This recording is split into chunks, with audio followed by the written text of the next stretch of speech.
Gênesis capítulo 38, primeiro livro da Bíblia, né? Verso 26, diz assim: reconheceu-os Judá e disse: mais justa é ela do que eu, porquanto não a dei a Selá, meu filho, e nunca mais a possuiu. Tem aqui a leitura da palavra de Deus, e louvado seja Deus pela sua palavra. Gênesis é o primeiro livro da Bíblia, tá? Que eles estão procurando aí, primeiro livro da Bíblia, capítulo 38, verso 26, tá bom? Na verdade, eu escolhi esse texto, eu vou pedir licença àqueles que já me ouviram. Eu compartilhei eles alguns mês, 2 meses atrás, mais ou menos, mas bem poucos jovens estavam lá, então vou pedir àqueles que estavam que me dêem licença para poder compartilhar com a vida da igreja. Eu esperava um momento para poder compartilhar, e acho que esse é o momento, tendo em vista o contexto envolvido, que é da restauração da vida de uma pessoa, restauração de uma família, né? Já que nós estamos hoje aí comemorando a restauração, aliás, o dia, encerrando as comemorações do dia da família, né? No mês da família, tá bom? Então, pedir licença, e até porque nem eu gosto de coisa repetida, né? Não tenho nem paciência para ficar me ouvindo mais de uma vez, né? Então 2 vezes já está bom, né? 2 vezes eu falo mais uma vez para quem não ouviu, e aí tocamos para frente. Esse negócio de ficar falando a mesma coisa 3 vezes não dá, né? Além disso, o meu acordo com vocês, então, eu vou tentar me segurar para falar o mais devagar possível, né? Um esforço enorme, e você tenta se esforçar para abrir bastante seus ouvidos, tá certo? E aqueles que ouvem pelos ouvidos e aqueles que ouvem pelos olhos, abram bem os olhos, né? Porque tem aí gente que não ouve. Então, abra bem os olhos vou tentar facilitar a vida da Patrícia ali, tá bom?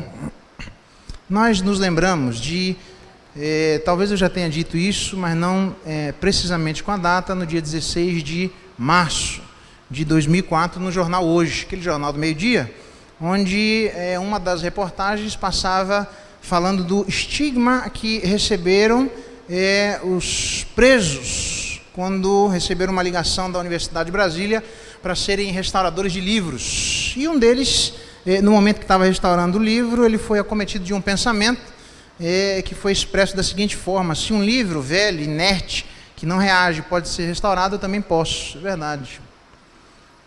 Exatamente esse é o ponto. O ser humano, ele pode ser restaurado.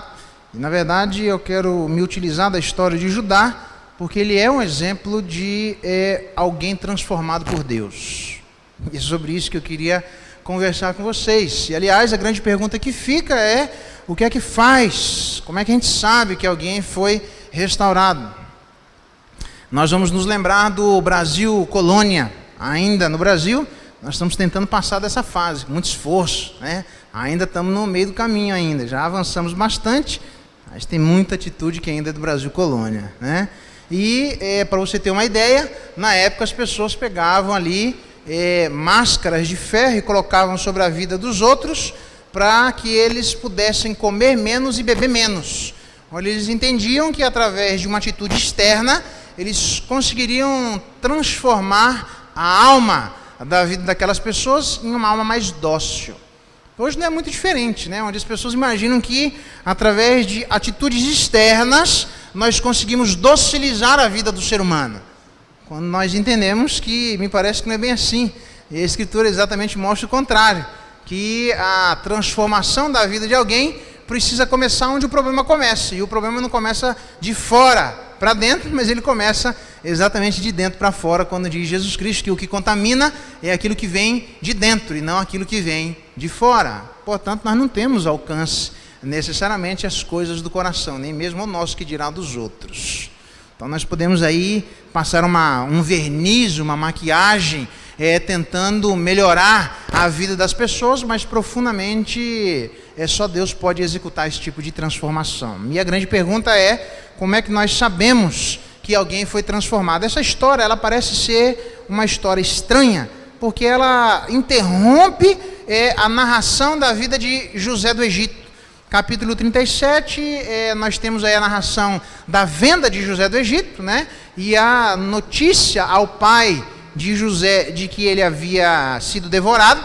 uma notícia falsa, então o pai dele chora. Aí nós temos no capítulo 39, José do Egito já como escravo na casa de Potifar. E no meio dessa história, nesse interregno aí, nós temos a história de Judá e Tamar. Parece que é alguma coisa fora de lugar. Parece que é alguma coisa que o narrador ou é fora de lugar, ou ele quis chamar muito atenção para que nós prestássemos atenção na história de Judá e Tamar. E é esse exatamente o ponto. Porque a história de Judá é uma história de um exemplo de alguém que foi transformado por Deus. E como é que eu sei que alguém foi transformado por Deus? Primeira coisa, a transformação de Deus, ela acontece quando nós percebemos que nós passamos de amigos dos inimigos de Deus para amigos dos amigos de Deus. Nós percebemos quando alguém é transformado, quando nós passamos de amigos dos inimigos de Deus para amigos dos amigos de Deus. Você vai olhar aí no verso 1 do capítulo 38, por esse tempo. E a grande pergunta é: que tempo é esse? É um tempo onde, na verdade, ele havia comunicado Judá a vida de seu pai, de que José estivera morto. Verso 26, então disse Judá, do capítulo 37, a seus irmãos: de que nos aproveita matar o nosso irmão e esconder-lhe o sangue? Não aproveita nada. Então vamos transmitir, vamos vender para poder pelo menos ganhar alguma coisa com a história de José do Egito. Verso 34 diz assim: então Jacó rasgou as suas vestes ao momento que foi chegada a mensagem até ele de que seu filho supostamente havia sido morto por um leão. E aí ele chora, verso 34, rasga as suas vestes, cingiu de pano de saco e lamentou o filho por muitos dias. É exatamente nestas circunstâncias, onde ele se lamenta por muitos dias, que nós vemos o capítulo 38, verso 1, por esse tempo. É por esse tempo, um tempo em que o pai de Judá, Jacó, está vivendo um luto, um falso luto, onde era absolutamente desnecessário aquele luto, onde ele não queria mais encarar a vida de seu pai, e ele vai se afastar, se apartar de seus irmãos. Uma época onde ele não queria encarar a vida de seu pai. Mais do que isso, era uma época onde ele não queria encarar a vida de seu irmão Rúben.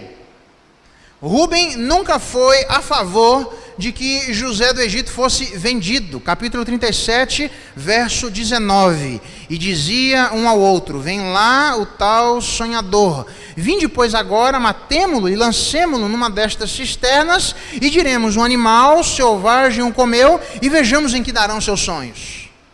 Aí vem Rúben, mas Rúben, verso 21, ouvindo isso, livrou das mãos deles e disse: não lhe tiremos a vida. E também lhes disse Rúben: não derrameis sangue, lançai-o na cisterna que está no deserto, e não ponhais a mão sobre ele. Disse isso para o livrar deles, a fim de restituir a seu pai.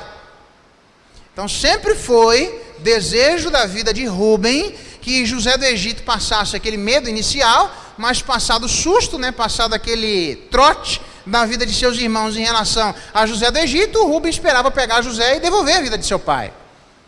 E esse foi o problema, que isso não aconteceu. Eles venderam, e veja o que é que diz aí no verso 29. Tendo Rúben voltado à cisterna, diz o verso 29, José não estava nela, então rasgou as suas vestes, e voltando a seus irmãos disse: não está lá o menino, e eu para onde irei? O que é que vocês fizeram em relação a eles? E aí vem aquela célere mentira da vida dos irmãos. Então, Judá tinha que, se ele ficasse lá, ele tinha que encarar a decepção que ele havia causado à vida de seu pai, e ele tinha que encarar a decepção que ele havia causado à vida de seu irmão.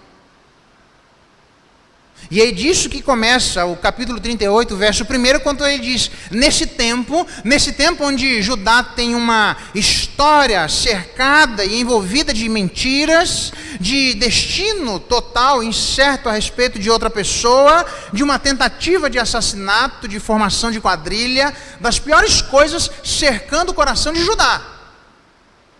E é por esse tempo que ele não quer encarar nem a vida de seu pai e nem a vida de seu irmão, que ele se aparta da vida de seus irmãos e, por incrível que pareça, ele se une a quem? Ele se une a Ira. Pasmem, Ira era um adulamita. Pasmem, há 2 versos, no verso 12, no decorrer do tempo, morreu a filha de Sua, a mulher de Judá, e consolado Judá, subiu aos tosqueadores de suas ovelhas em Tímina, ele e seu amigo Ira, o adulamita. Não só no verso 12, mas também mais adiante no verso 20, enviou Judá o cabrito por mão do adulamita, seu amigo. E Ira era agora tido como alguém que era amigo de Judá. O grande problema é quem era Ira.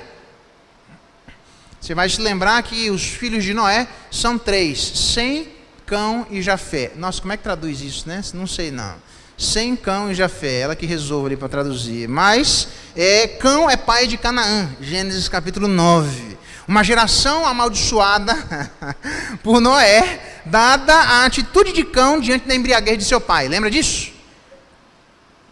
Os descendentes de Cão, que são os cananitas, tornam-se as tribos que trouxeram muitos problemas ao povo de Israel. Na verdade, só para você ter uma ideia, de Canaã vieram tribos como, por exemplo, os Jebuseus, Amorreus, Girgazeus, Hebreus, Arqueus. Foram destas tribos hebeus, descendentes de Canaã, que habitaram, por exemplo, Sodoma e Gomorra. É deste tipo de gente, é deste tipo de pessoa que é absolutamente declarada inimiga de Deus e que trouxe muitos problemas à vida do povo de Israel, que neste tempo, onde não queria encarar a decepção que ele havia causado a seu irmão Rúben e a decepção que ele havia causado a seu pai Jacó, que ele se aparta da vida de seus irmãos e se une exatamente à vida de um camarada que é inimigo do povo de Deus. Sabe aquela história? Em alguma medida nós podemos dizer que ela é verdadeira. Dize-me com quem andas e eu te direi quem és. Isso nós obviamente não podemos levar às últimas consequências, porque se assim fosse, nós teríamos que chamar Jesus de pecadores, porque ele andava com meio de pecadores. Mas, embora em última instância não seja verdade que dize-me com quem andas que eu te direi quem és, e apesar de Jesus Cristo andar com pecadores, ele não necessariamente era um pecador. Apesar disso, as pessoas as quais nós selecionamos para andarmos junto com elas, dizem muito a respeito do que existe no nosso coração. Porque na verdade, a vida de Judá sabia que ele havia pisado na bola com Rúben, com todos os seus irmãos e com a vida de Jacó, seu pai. E agora então ele se reúne com a vida de alguém que é inimigo de Deus, porque ele sabe que esse camarada que é inimigo de Deus não vai tentar dar uma lição de moral na vida de Judá. Por quê? Porque ele mesmo já tem muitos problemas internamente que ele precisa resolver diante de Deus. Se este camarada, Ira, levantasse alguma coisa diante de Judá, ele diria imediatamente: quem é você para poder falar alguma coisa para mim? Porque você não tem moral, porque a sua tribo são tribo de pessoas descendentes e ascendentes aos quais trouxeram muito problema à vida do povo de Israel. Então quem é você para poder falar alguma coisa para mim? E aí, falaciosamente, nós achamos que essas pessoas são nossos amigos, são pessoas íntimas nossas, e nós não queremos prestar conta da maldade que nós fizemos em relação aos nossos parentes, e começamos a nos juntar a pessoas que nós sabemos exatamente que elas não podem dizer absolutamente nada a nós. Calma, eu estou devagar, respira fundo. Pois é. Aí eu vou empolgando, né? Vou empolgando aí, vou animando, né? Esse é um problema, Judá. Judá era amigo dos inimigos de Deus, mas ele passou a ser amigo dos amigos de Deus, porque lá em Gênesis 45, Deus muda a vida do coração de Judá, e nós temos o resultado, quando ele diz: e levantou a voz em choro, de maneira que os egípcios ouviam, e também a casa de Faraó. O verso 2 retrata explicitamente a reconciliação, agora tida de maneira absolutamente clara, entre José e todos os seus irmãos, inclusive Judá. E a partir daí, Judá passa a andar não mais com os inimigos de Deus, mas passa agora a andar com os amigos de Deus. Então, quando é que a gente sabe que a restauração atinge o coração, especialmente dos seus filhos? Quando nós passamos a andar de amigos dos inimigos de Deus para amigos dos amigos de Deus, porque em alguma medida, não 100%, as amizades que nós temos, com quem nós escolhemos andar, dizem muito daquilo que nós gostaríamos de ouvir ou não.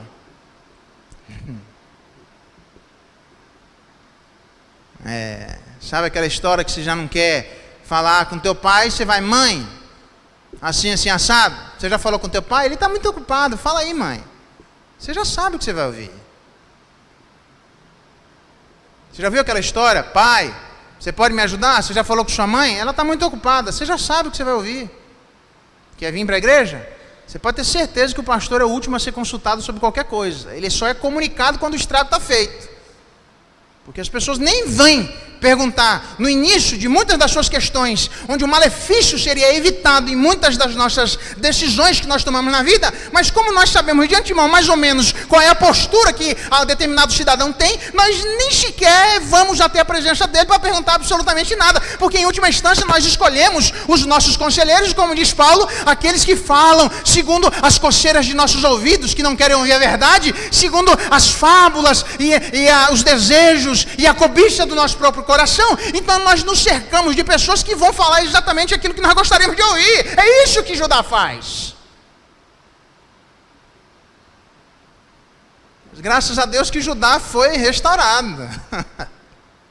E é só porque Judá foi restaurado que eu acredito em restauração. É porque a Escritura narra em algumas restaurações acontecendo, muitas delas, senão eu seria absolutamente cético. Porque não só assim como vocês, eu também sou do mesmo jeito.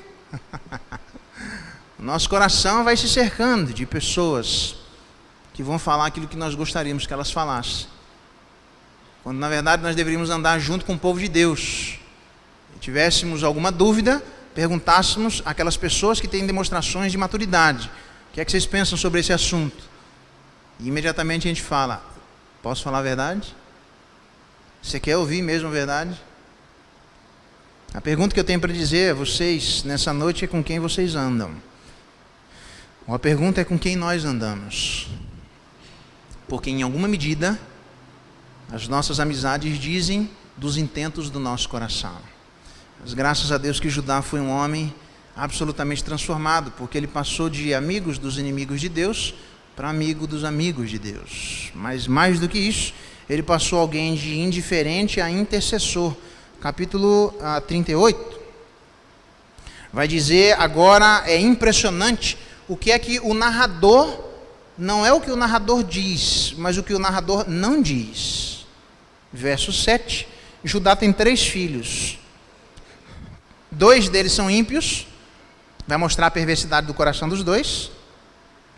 Você vai ver no verso 7, né?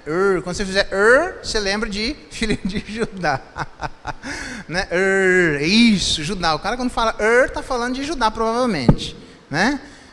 Então, verso 7, ou né? Como diz um bom baiano. Porém, o primogênito de Judá era perverso perante o Senhor, pelo que o Senhor o fez morrer. Não sei o que fez. Eu sei que deve ter feito alguma coisa de errado, né? Nossa, Daniel, essa foi forte agora, né? Forcei. Mas eu não sei, não. Eu só sei que talvez não seja um bom nome para dar a vida de seu filho quando você tiver um, né? Porque lembra alguma coisa que não é muito boa, né? A vida de Muito mais do que isso, nós temos agora a vida de Onã, segundo filho de Judá. Diz o verso 8, então disse Judá a Onã, possui a mulher de teu irmão, cumpre o levirato e suscita descendência a teu irmão. Sabia, porém, Onã que o filho não seria tido por seu, e todas as vezes que possuía a mulher de seu irmão, deixava o sêmen cair na terra, para não dar descendência a seu irmão. E isso, porém, que fazia era mal perante o Senhor, pelo que também fez a este morrer. Então, Onã morreu. E Ornã, 2 filhos de Judá, morreram por impiedade do coração. Nós temos o 3º filho, aí sobrou lá, né? A nora de Judá. E aí o que Judá fez? O que ela fez? Veja o que é que diz o verso 11. Então disse Judá a Tamar, sua nora, permanece viúva em casa de teu pai, até que Selá, meu filho, venha ser homem. Meu Deus do céu, coitada dessa mulher, né? Pois disse, para que não morra também este como seus irmãos. Assim Tamar se foi, passando a residir em casa de seu pai. E ela ficou esperando Selá, sei lá, né? Ficou esperando Selá fazer alguma coisa, né? E Selá cresceu. E o que Selá fez? Nada. Diz o verso 14 que ela se despe das suas vestes e de sua viuvez, e cobrindo-se com um véu, se disfarçou e se assentou à entrada de Enaim no caminho de Tímna, pois via que Selá já era homem e ela não lhe fora dado por mulher. Portanto, nós não temos nenhum indício de que Selá fosse diferente da vida de Er e da vida de Onã. 3 filhos de Judá, 2 com certeza pisando na bola. O terceiro, vamos colocar no pacotão, mas não sei não, né? Uma pessoa que no mínimo deixa a gente com dúvidas sobre quem era a vida de Selá. Mas a grande questão é qual é a indiferença de Judá em relação a Er e em relação a Onã. Resposta: a indiferença de Judá em relação a Er e em relação a Onã não é em relação àquilo que ele fez, mas em relação àquilo que ele não fez. Pergunta: o que é que Judá não fez em relação à vida de Er e à vida de Onã, que haviam morrido? Resposta: você vai encontrar no capítulo 37 aquilo que as pessoas faziam quando sabiam que entes queridos haviam morrido.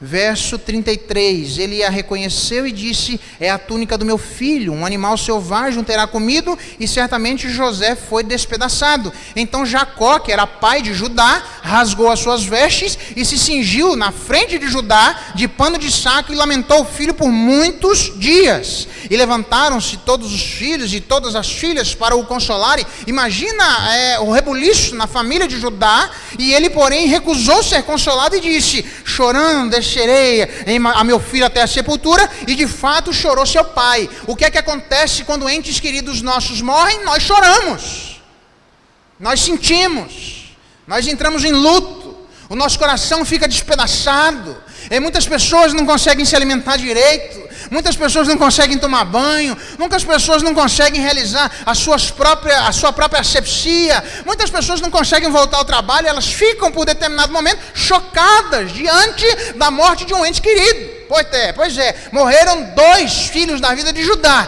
e a pergunta é: o que é que Judá fez em relação à morte de seus 2 filhos? Resposta é: nada. Judá era um homem absolutamente indiferente em relação à dor de Rúben, porque ele sabia que ele não deveria vender como escravo seu irmão, e ele foi indiferente à dor de seu irmão. Ele nem sequer imaginou o que é que ele poderia causar de mal à vida de Rúben. Judá foi indiferente à dor de seu pai, onde ele comunica aquilo que ele havia feito, e no mesmo momento, depois de todo aquele rebuliço que Judá estava fazendo, quando ele vê que Jacó não tinha como ser consolado, ali era um momento para Judá dizer: pai, eu pisei na bola, fiz um monte de asneira, eu vendi meu irmão, estou falando besteira, vamos lá tentar salvar a vida de José daí, vamos procurar a vida de nosso irmão. Ainda era tempo de Judá se arrepender. Ele não fez isso nem diante do choro de seu pai. E agora seus próprios filhos morrem, e o capítulo 38 não dá nenhum verso, nenhuma palavra de uma lágrima que porventura tenha caído da vida de Judá em relação à vida de seus próprios filhos. Pois quando nós vamos pisando na bola e somos muito amigos dos inimigos de Deus, nosso coração vai se endurecendo e a indiferença vai tomando conta da vida de cada um de nós. E Judá então agora é este homem absolutamente indiferente em relação às dores dos outros e em relação à sua própria dor. Parece que eu me lembro da vida de Arão, um homem eloquente em palavras, onde Moisés havia sugerido o nome de Arão para Deus, já que ele era pesado de língua e Arão era comunicativo, para que Arão fosse a boca de Moisés diante do povo. E diz o texto sagrado que quando o povo de Israel, Deus disse: sai Moisés que eu vou matar todo mundo, Moisés vai lá e intercede, mesmo sendo pesado de língua, pela vida do povo de Israel que queria matar o próprio Moisés. Agora Arão, que era uma pessoa absolutamente eloquente e que seus filhos estavam pisando na bola, e diz o texto sagrado que Deus ia se aproximando para matar a vida dos filhos de Arão, diz a palavra de Deus que apesar de eloquente, Arão não fez absolutamente nada em relação à vida de seus filhos. Quando eu olho para a vida de Judá, eu me lembro da vida necessariamente de Arão. Como é que pode alguém ser tão diferente aos outros e a si próprio? Em relação às dores que acontecem na vida de cada um de nós, mas graças a Deus que Judá é o exemplo de alguém que foi transformado por Deus, porque Judá mudou. Como é que eu sei que ele mudou? Abra lá sua Bíblia no capítulo 43. de Gênesis. Diz o capítulo 44, verso 14. Chegou Judá com seus irmãos à casa de José. Você vai se lembrar lá que José tinha preso Benjamim, né? Só para ver e testar a vida dos irmãos, se eles iam fazer a mesma coisa com Benjamim do que eles estavam fazendo com ele, que eles haviam feito com ele. E José está testando a vida deles. E Judá agora se aparece na frente de José, diz o verso 18. Então Judá se aproxima de José e começa o seu diálogo. E no verso, por incrível que pareça, 29, se agora também tirardes este, que era Benjamim, da minha presença, e lhe acontecer algum desastre, farei descer as minhas cãs com pesar à sepultura. Agora, pois indo eu a teu servo, meu pai, e não indo o moço conosco, visto que a sua alma está ligada com a alma dele, vendo ele que o moço não está conosco, morrerá. E os teus servos farão descer as cãs de teu servo, nosso pai, com tristeza à sepultura. Então, verso 32, porque teu servo, agora Judá, me dou como fiador pela vida de Benjamim, me coloca no lugar dele. Diz o verso 33, fica com teu servo Judá, em lugar de Benjamim o mais moço.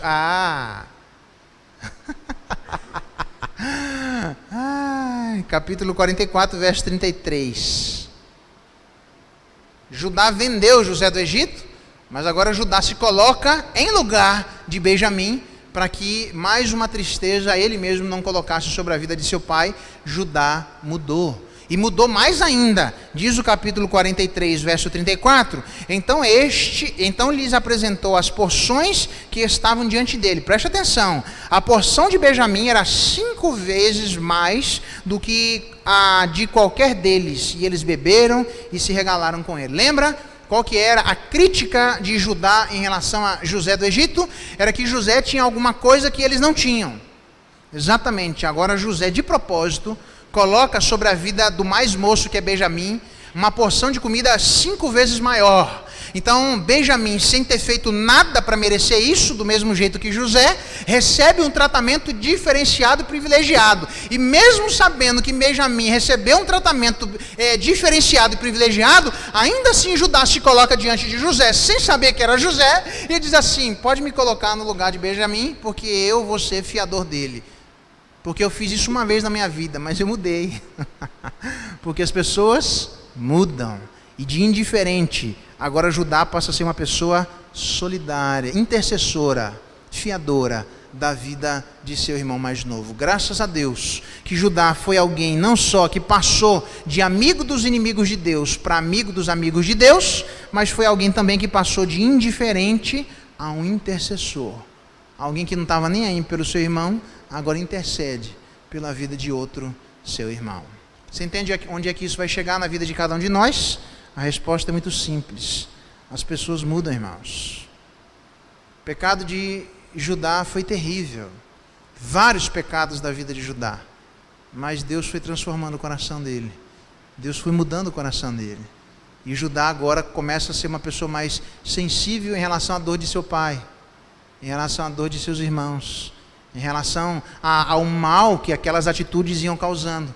E um homem que era bruto, agora passa a ser um homem solidário, intercessor e fiador. Eu estou falando isso porque muitos de nós temos circunstâncias não semelhantes à de José do Egito, mas que merecem atenção e precisam de transformação. E talvez quando nós nos encontramos no cerne da dor e da dificuldade, nós quase que não conseguimos ter esperança no nosso coração de que as circunstâncias possam mudar. E a história de Judá é um bom exemplo de que as circunstâncias podem mudar. Se Deus colocar a mão sobre o nosso pai, sobre a nossa mãe, sobre o nosso irmão mais velho, sobre o nosso irmão mais novo, sobre o nosso tio, sobre o nosso sobrinho, sobre o nosso amigo, sobre parentes e entes queridos nossos, que precisam e fazem tanta maldade diante do Senhor, nós precisamos continuar intercedendo pela vida deles. E precisamos continuar tendo esperança no nosso coração, de que basta um toque de Deus. E toda essa malignidade e maldade pode ser transformada do mesmo jeito que Paulo, que matava e perseguia a igreja de Deus, foi alguém que depois de tamanha transformação trouxe tantos benefícios à igreja da sua época e continua trazendo e reverberando até a volta de Jesus Cristo, a vida de todos nós. Então, quando é que eu sei que a transformação de Deus acontece na vida de alguém? Quando as pessoas passam de amigas dos inimigos de Deus para amigos dos amigos de Deus. Mas quando as pessoas também passam de indiferente a intercessor. E por último, quando alguém passa de insensível, agora sim, a solidário. Como é que eu sei que Judá era uma pessoa insensível? Exatamente pelos versos anteriores da relação que ele teve com aquela mulher, onde ele se deita com a vida daquela mulher, e ele tinha ideia de que era uma prostituta, ainda não sabia que era aquela mulher, e diz o verso 20, dá uma olhada. E aí ele manda um amigo, para estas coisas, não é homem para ir lá resolver, ele deixou um bordão na vida da mulher, e a mulher agora traz o bordão para dizer, eu quero saber quem que é o dono desse bordão. E aí o camarada começa a ter um problema lá para se acertar com aquela mulher. E aí veja o que é que ele faz. Aí ele manda um amigo. É assim que as pessoas fazem, Não tem coragem para enfrentar o problema, manda os outros. O problema é seu, vai lá você resolver. Esse verso 20 nem era para existir aqui. Enviou Judá o cabrito por mão de quem? O adulamita, seu amigo. Não era para ele mandar o adulamita, era para ele ir. O problema é dele, ele resolve o problema dele. Aí a gente não aguenta e envolve os outros, o inimigo de Deus, naquela maracutaia. E veja o que é que diz aí, verso 20 em diante. Ele manda então o cabrito por mão do adulamita, seu amigo, para reaver o penhor da mão da mulher, que ele havia se deitado com ela. Não fala Tamar, Judá, porque ele não sabia que era Tamar. Então Tamar estava má mesmo, estava em maus lençóis, porque ela se deitou com a vida de alguém que naquele momento era absolutamente insensível.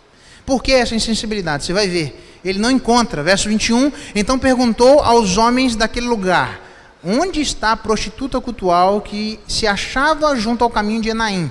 Responderam, aqui não esteve meretriz nenhuma. Tendo voltado a Judá, disse, não a encontrei. E também os homens do lugar que disseram, aqui não esteve prostituta cultual nenhuma. Verso 23, respondeu Judá, que ela guarde para si, para que não nos tornemos em opróbrio. Ele sabia que se aquela prostituta aparecesse, que era Judá, e mostrasse, está aqui o homem com quem eu me deitei o bordão, e aquilo ficasse conhecido, ia pegar mal para o lado dele.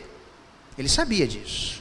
Aí o que é que ele resolve quando pegam a vida daquela mulher? Ele diz assim, verso 22. Verso 24. Depois que essa mulher volta, passado quase 3 meses, foi dito a Judá, Tamar, tua nora, adulterou. Mas ele que tinha se deitado com Tamar. Certo?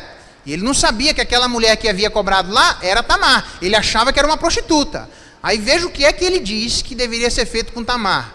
Que ele mesmo havia se deitado com ela. Era filho dele. Ele diz assim, Tamar, tua nora, adulterou, pois está grávida. Então disse Judá, tirai-a fora, para que seja queimada viva. Você já pensou, rapaz? Esse Judá era bicho fera. Em tirando, mandou ela dizer a teu sogro, do homem de quem são estas coisas eu concebi. E disse mais, reconhece de quem este selo, e este cordão, e este cajado, ela tinha guardado durante aqueles 3 meses. Esse camarada está querendo me matar, vê se você conhece aqui, foi com esse camarada que eu deitei. Aí diz o verso 26, reconheceu Judá, e disse, mais justa é ela do que eu. Claro, meu amigo. Você está querendo acabar com a vida de Tamar, quando na verdade foi você que se deitou com ela. Então se Tamar, que havia se prostituído, deveria ser queimada, ele que também havia se deitado e também se prostituído, deveria acontecer o que com ele? Ser queimado junto. Mas o que é que ele fez? Durante aqueles 3 meses, ele diz, apareceu a prostituta? Não, então fica quietinho, boca calada de siri, ó, fala nada, irmão. Deixa quieto e a prostituta que se lasque pro lado de lá. Que resolva o problema dela, não é isso? Não é assim que a gente faz? Não é assim que Davi fez quando ele ouve a história de Natã? E Natã conta aquela parábolazinha. Olha, tinha um homem com uma ovelhinha, assim assado. E aí aquele homem que tinha um monte de ovelha, pegou a ovelha daquele homenzinho. Nossa, Davi se enfurece. Na verdade, o furor de Davi se acendeu sobremaneira contra aquele homem e disse a Natã, tão certo como vive o Senhor, o homem que fez isso deve ser morto e pela cordeirinha restituirá 4 vezes mais, porque fez tal coisa e não se compadeceu. Exatamente, Davi, é isso. Você é esse cidadão que você é um absoluto incoerente, você tem uma absoluta insensibilidade, você gosta de ferrar com a vida dos outros, é fácil você achar aquilo que os outros devem fazer diante da lei, agora quando estas coisas se voltam para você mesmo, e você fica calado, boca de siri, e durante muito tempo, enquanto Natã não foi conversar com a vida de Davi, ele ficou quieto. É fácil, irmão, nós dizemos o que é que nós devemos fazer com a vida dos outros, e essa foi a crítica de Jesus Cristo em relação aos fariseus. Vocês olham a vida do cisco da vida das pessoas, mas se esquecem de olhar a trave que existe no olho de vocês. Isso é um absurdo, é uma absoluta insensibilidade que existe da parte de vocês. Isso não está certo de acontecer, não está errado nós corrigirmos a vida de nossos irmãos, desde que isso venha acompanhado de uma autocorreção. Irmão, você tem um cisco no olho, então você tira o cisco do olho, porque um dia eu também tive um cisco no meu olho e faz mal ao olho, uma hora você vai ficar cego, isso não está certo. Então faz aquilo que eu fiz, reage do jeito que eu reagi, toma as atitudes que eu tomei, então toma a minha vida como exemplo. Por isso que Paulo diz na vida de Timóteo, eu sei que você está me seguindo de perto e está prestando atenção na minha maneira de viver, porque nós gostamos de colocar sobre a vida dos outros a lei, mas nos esquecemos que esta mesma lei vale sobre a vida de cada um de nós. Caio Fábio foi um que disse isso. A lei que eu pregava e a palavra que eu pregava, na verdade ela se voltou contra mim, claro. O que você quer que eu te diga? Tem um ditado que diz assim: para os amigos, a lei. Para os inimigos, o rigor da lei. Judá era um insensível. Mas graças a Deus que Judá mudou. Rapaz, eu confesso que eu fiquei estupefato quando eu percebi como é que eu fiquei sabendo que Judá mudou. Porque existem 12 portas na entrada do céu. Tinha, na verdade, essa cidade, uma grande muralha, 12 portas, e junto às portas 12 anjos, e sobre elas, as portas, nomes inscritos, que são os nomes das 12 tribos dos filhos de Israel. E numa dessas portas, quando nós viemos a entrar no céu, está lá escrito, Judá. Judá passou de uma pessoa que era absolutamente insensível, a uma pessoa que passou a ser solidária. E o verso que nós acabamos de ler mostra o início dessa transformação de Deus acontecendo no coração de Judá. Mais justa é ela do que eu. Judá, você tem razão. Porque você está querendo matar a mulher queimada, quem deveria ser queimado seria, então, desse jeito, ela e você. Então, de fato, ela é mais justa do que você. A pergunta é, irmãos, o que é que nós gostaríamos de fazer com a vida daquelas pessoas que erram?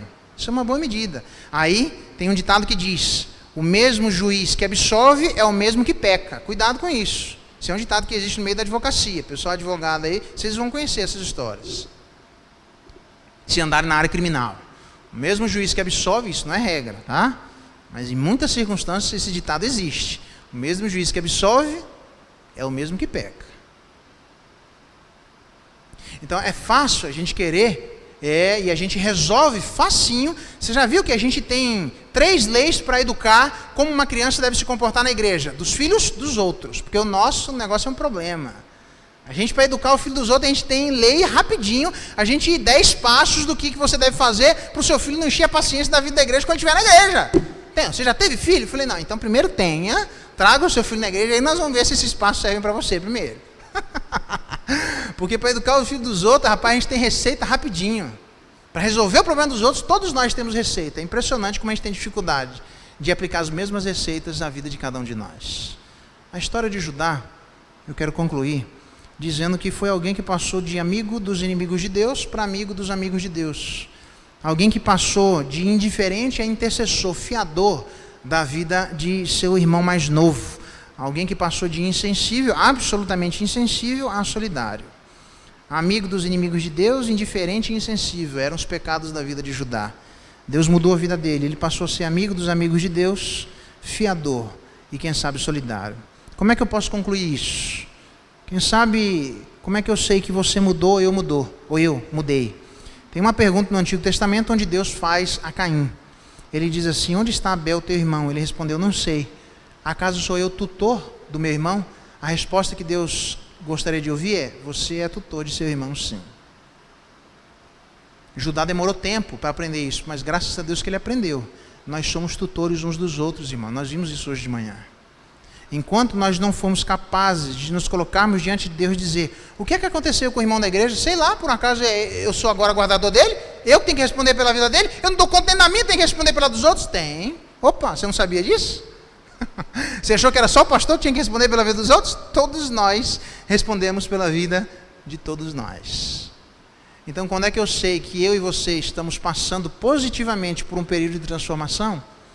Quando nós começarmos a nos importar de maneira positiva com os nossos irmãos, querendo para ele aquilo que primeiramente nós quisemos para nós, exigindo deles aquilo que primeiramente nós exigimos de nós, abençoando, dirigindo e tendo a certeza que mesmo alguém como Judá, absolutamente insensível, foi transformado pelo Senhor, a ponto de um dia que eu entrar no céu, e eu vou querer, uma das portas que eu vou querer entrar, não sou supersticioso não, mas uma das portas que eu vou querer entrar é a porta de Judá, e olhar e dizer, ah, Judá, cadê Judá? Tá aí? Cara, você tá aí, mano, você tá aí, eu também tô, que meu, rapaz, você deu trabalho, mas louvado e bendito seja o nome de Deus, porque Deus alcançou a vida de Judá, e Judá foi transformado pelo Senhor. Qualquer que seja a necessidade de transformação, ela vai acontecer. Quando Deus acontecer, quando Deus atingir e Deus abençoar a vida de nossos entes queridos, por mais males que eles tenham cometidos, quando Deus põe a sua mão, nós podemos ter outros Judás na nossa história e na nossa igreja. Pessoas que passam da malignidade à bondade, da insensibilidade à sensibilidade, do afastamento total dos amigos de Deus para uma proximidade total dos amigos de Deus, onde agora nós passamos a viver comunhão uns com os outros. Vamos orar? Eu queria que você colocasse nesse momento as questões do seu coração que precisam de restauração, de pessoas, da sua vida e da vida de entes queridos seus, onde você olha e diz, cara, não dá mais, nada acontece mais. Talvez era isso que as pessoas olhassem para a vida de Judá e dissessem, meu, ninguém obrigou a vida de Judá falar em nome dos seus irmãos naquele momento que eles estavam se apresentando para José do Egito. Mas ele pega a palavra e diz, cara, não dá mais. Eu já pisei na bola uma vez, não quero mais isso para mim. Eu errei. Foi o momento de acedo. Mas Benjamim foi tratado com 5 vezes mais porções. Não tem problema. Eu errei. Cara, me põe no lugar do meu irmão. Nós somos capazes de fazer isso. Me põe no lugar do meu irmão. Eu cuido dele. Se ele está pisando, eu fico no lugar dele. Põe o castigo na minha conta. Paulo diz isso no Novo Testamento. Se alguma coisa o fulano deve, põe na minha conta que eu pago. Fulano que deve, o problema é dele, não tem nada a ver com as dívidas dele, ele que resolve o problema dele. E a gente tem dificuldade de compartilhar, para poder abençoar a vida uns dos outros. Eu queria que você colocasse e olhasse para a história de Judá como alguém que pode trazer ânimo à vida de todos nós. Vamos ficar de pé. Pedir ao pastor Marcos que venha aqui à frente.